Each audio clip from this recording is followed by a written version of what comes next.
ठीक है आशीष, आपका फिर से रुक किया जाएगा। देहरादून से बड़ी खबर है, जहां गंगोत्री धाम के कपाट बंद हो गए हैं। शीतकाल के लिए ये बंद हुए हैं मंदिर के कपाट और कल यमुनोत्री और केदारनाथ धाम के भी कपाट बंद हो जाएंगे। चार धाम यात्रा औपचारिक रूप से समाप्त होती हुई नजर आ रही है। करीब 50 लाख श्रद्धालुओं के देव दर्शन और शीतकाल में मुखवा खरसाली में अब दर्शन किए जाएंगे।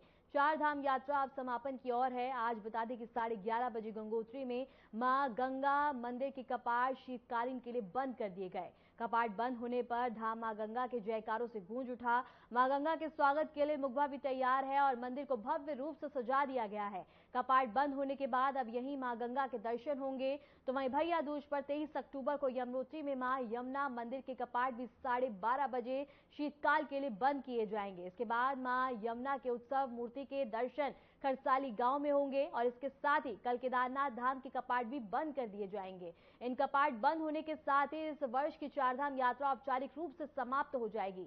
सरकार के अनुसार इस बार यात्रा में करीब 50 लाख श्रद्धालुओं ने चारों धामों में देव दर्शन किए, जो अब तक के सर्वधारिक आंकड़ों में से एक है। अब शीतकाल में गंगोत्री धाम के पूजन मुखवा गांव और यमुनोत्री धाम के पूजन खरसाली गांव में संपन्न होंगे।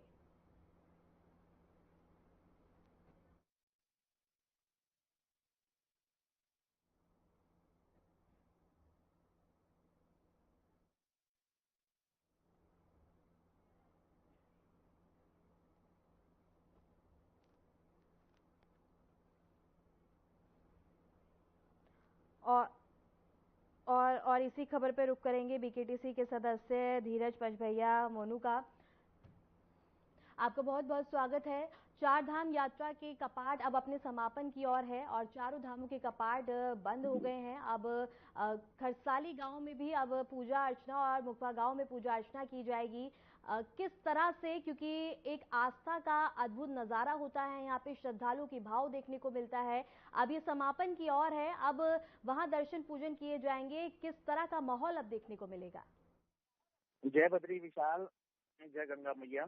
आज गंगोत्री भगवान के कपाट बंद हो रहे हैं और अब वो मुखवा में उनकी पूजा होगी 6 महीने बाद, जब कपाट बंद हो जाएंगे। जो मायका है माँ गंगा का, और मुखवा से कल उनके भाई की डोली गंगोत्री गई है और आज वो कपाट बंद के बाद अपनी बहन को लेके मुखवा गांव में पहुंचेंगे। कल गंगोत्री के कपाट बंद होंगे और कल केदार बाबा के भी कपाट बंद हो, यमुनोत्री के कल कपाट बंद होंगे और केदार बाबा के भी कल कपाट बंद हो रहे हैं। और 25 नवंबर को 1 महीना और है अभी, जब भगवान बद्री विशाल जी के कपाट बंद होंगे।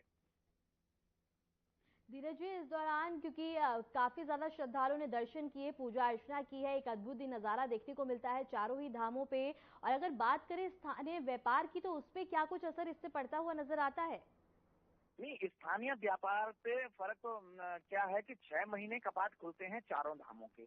6 महीने अपने रोजगार के लिए होटल वाले हैं या छोटी दुकान वाले हैं, जितने भी वहाँ पर लोकल लोग हैं, वो अपनी 6 महीने की आजीविका उनकी यात्रा सीजन पे ही रहती है। लेकिन माननीय मुख्यमंत्री श्री पुष्कर सिंह धामी जी ने जो अब यहाँ पर उत्तराखंड प्रदेश में करा है कि जहाँ 12 महीने की जो यात्रा कही जा रही है कि जब कपाट बंद हो जाते हैं और जहां पर डोली आती है भगवान की चारों धामों में से, वहां के लिए सारे श्रद्धालुओं के लिए